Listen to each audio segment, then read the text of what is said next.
Have you ever felt stuck between the verb forms did and have done? If so, you're not alone. The present perfect can be confusing, even for advanced students of English. Let me clear up some doubts, and by the end of this video, you'll have more confidence with verb forms in American English. I'll show you how the present perfect works and how you can sound more natural. I'm going to tell you when to use it, and just as important, when not to use it. If you're new to my channel, welcome. I'm Jennifer, and I teach American English to help language learners communicate more confidently and effectively. If you want my free digital downloads to boost your fluency, visit my website, englishwithjennifer.com. Let's dive into our advanced grammar lesson, okay? The present perfect uses have or has plus the past participle. For regular verbs, just use the ed ending. Have started, have studied. For irregular verbs, make sure you know that third form of the verb. Have done, have seen, have written. If you need to review irregular verbs, check out my grammar playlist. I have short videos that quiz you on those forms. The present perfect makes a connection from the past to the present. If there's a present effect from a finished past action, this calls for the present perfect. I've driven from Boston to Pittsburgh many times, so I'm familiar with the route. This means if you want to refer to a past action with no connection to the present, don't use the present perfect. If you're referring to a closed period of time, use the simple past. In my childhood, I climbed trees and flagpoles. If you're referring to a past habit, use used to or would. My brothers and I used to walk along the railroad tracks with our grandfather. My grandmother would give me a bucket to collect wild berries along the tracks. The present perfect helps us talk about general past experiences. I've been to Paris a few times. It's easy to get around the city. This means as soon as you get specific with dates and time periods, you can't use the present perfect. Compare. The last time I visited Paris was in 2023. I first went to Paris when I was 16. At that time, I was traveling with my French class. The present perfect can also create a possible connection between the past and the future. If there's a past action that's likely to repeat, we can use the present perfect. I've been to Squam Lake in New Hampshire, and I hope to visit again. I loved it. If you don't wish to repeat an experience, it's still possible to use the present perfect, but switching to the simple past is like closing a door on the future. Have you been to the new cafe in town? Yes, but I didn't like it. I went there last week and they mixed up my order. Have you been to the new cafe in town? Yes, I have, but I don't like it. Don't forget there's a progressive form.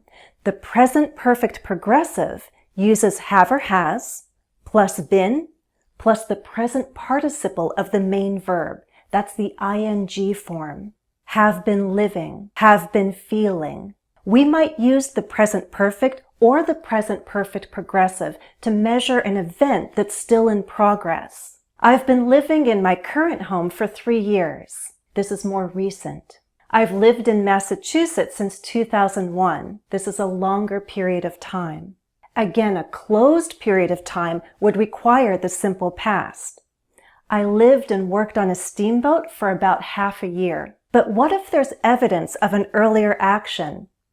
Maybe you have reason to believe that something is true, although you don't see anyone doing that specific action at this moment. It smells like chemicals in here. Have you been cleaning? You look tired. Have you been staying up late? I know you sometimes do that. The present perfect progressive is a natural choice for this context. We don't use the present perfect or the present perfect progressive when there's no evidence. Why are you in your pajamas? Did you go to work today? The trash cans are still full. Didn't you take them out yesterday? Yesterday was trash day. A final note is that American English speakers use the simple past more often than the present perfect. For that reason, you'll hear both verb forms used to ask about past experiences. Did you ever lose your phone in a public place? Have you ever lost your phone in a public place? And we usually express completed past actions with the simple past. We add words like already and just for emphasis and clarification. Did you turn in your report? Yeah, I just finished it. Did you turn in your report? No, I didn't turn it in yet, but I'm almost done. Think you got all that? Let's see if this review has helped. Take a short quiz. Choose the correct verb form. 1.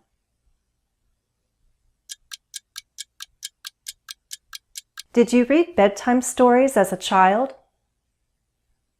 2.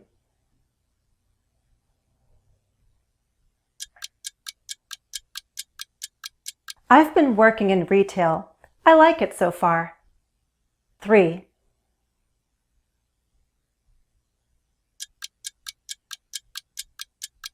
I was taking a nap, so I didn't hear you call.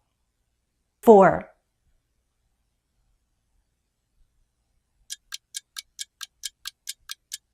I saw that movie a long time ago. I don't remember it very well. 5.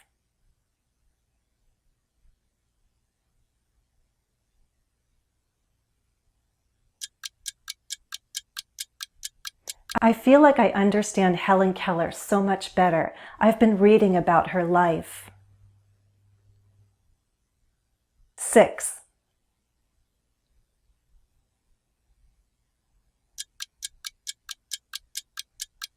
I feel like I understand Helen Keller so much better now. I just finished reading her autobiography.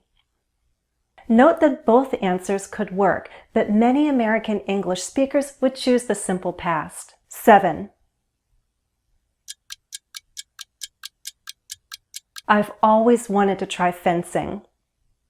Note that both answers could work, but the present perfect clarifies that the desire still exists. 8.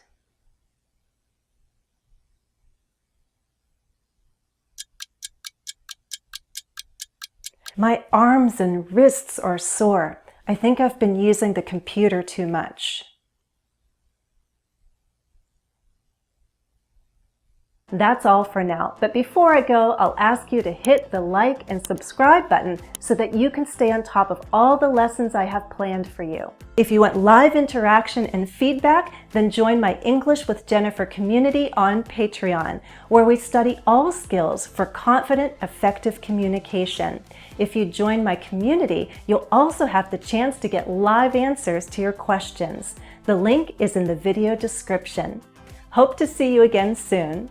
Thanks for watching and happy studies!